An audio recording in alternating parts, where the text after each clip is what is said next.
देखते ही देखते जैसलमेर दुर्ग आकार लेने लगा। इस दुर्ग का निर्माण सन 1156 ईस्वी में महारावल जैसल ने आरंभ किया। 80 फुट ऊंचे त्रिकूट पर्वत पर स्थित ये विराट दुर्ग त्रिकोण आकार का है। त्रिकूट पर्वत पर सिर उठाए खड़ी इसकी 30 फुट ऊंची दीवारें और इसका बृहद आकार अपने वैराग्य से ही शत्रु के सामर्थ्य और मनोबल को तोड़ने के लिए पर्याप्त है। इस दुर्ग का प्राथमिक जल स्रोत वही विशाल कूप है जिसे स्वयं भगवान श्री कृष्ण ने बनाया था। कुएं पर लगा पाषाण शिलालेख इस बात का साक्षी है। सुन अर्जुन मो वंशरा जैसल नाम धराए, कोइक दिनों के आंतरे ऐथ बसेला आए। जैसलमेर के दुर्ग की पराक्रम गाथाओं की साक्षी ये विशाल तोप है। कहते हैं कि कड़क बिजली नाम की इस तोप का गोला 1 मील दूर तक मार करता था।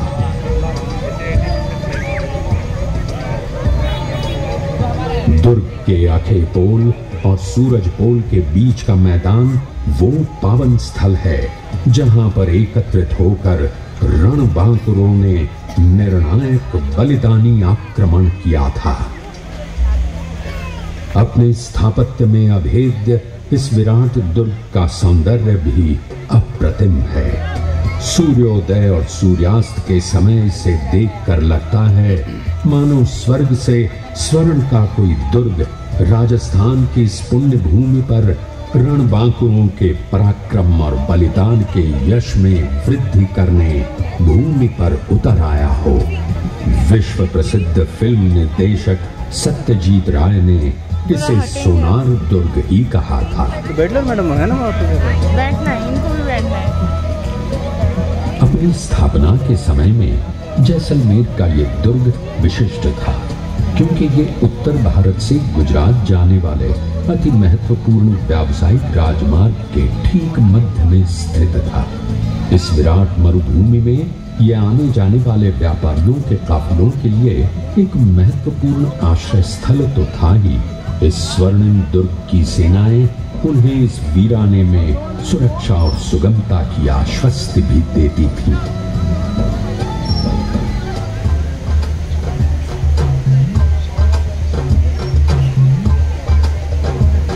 यही कारण था कि इस दुर्ग पर अनेक बार आक्रमण हुए।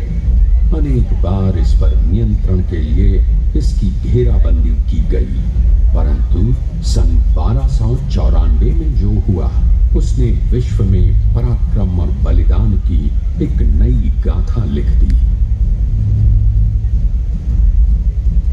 सन 1294 में तुर्क खिलजी वंश के अलाउद्दीन खिलजी ने किले को सब ओर से घेर लिया।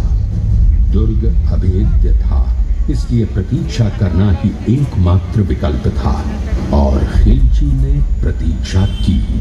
कई वर्ष बीत गए।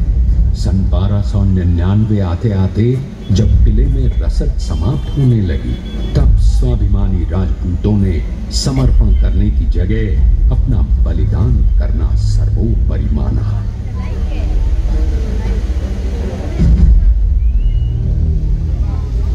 पुरुषों के सिर पर केसरिया पाग सज गए।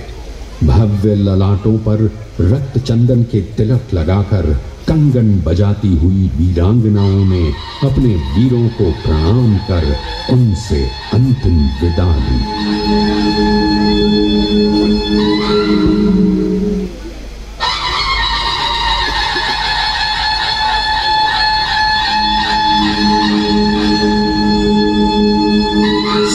श्रृंगार से सज्ज अपने बाबुल और पति के पराक्रम का यशगान करती, अपने घाघरे और गोटे के सौंदर्य के अभिमान में नृत्य करती हजारों वीरांगनाओं ने धधकती अग्नि में अपना जीवन उत्सर्ग कर अग्नि को भी पवित्र कर दिया।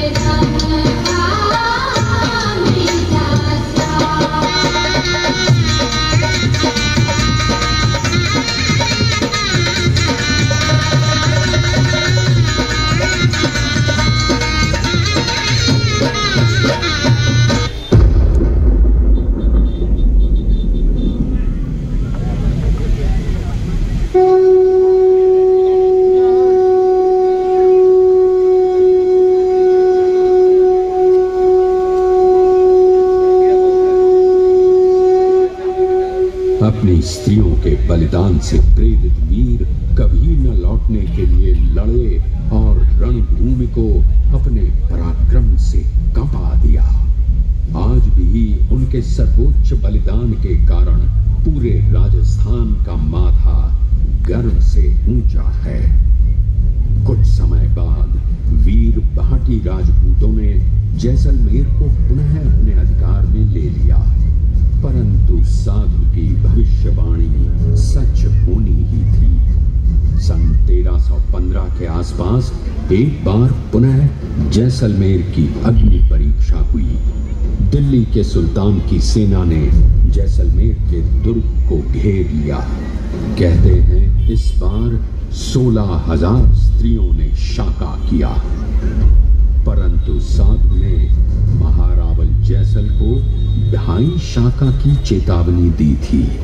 16वीं सदी में एक अफगान सरदार आमिर अली ने छल पूर्वक स्त्रियों के वेश में अपने सैनिक किले में घुसा दिए।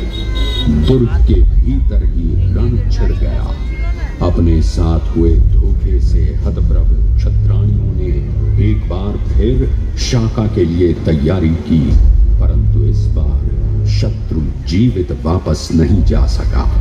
समय रहते किले पर मदद पहुंच गई और राजपूतों ने सारे आक्रांताओं को मौत की नींद सुला दिया। राजस्थान का आकाश आज भी उन बलिदानों के यश से गूंजता है। भारत के सदियों तक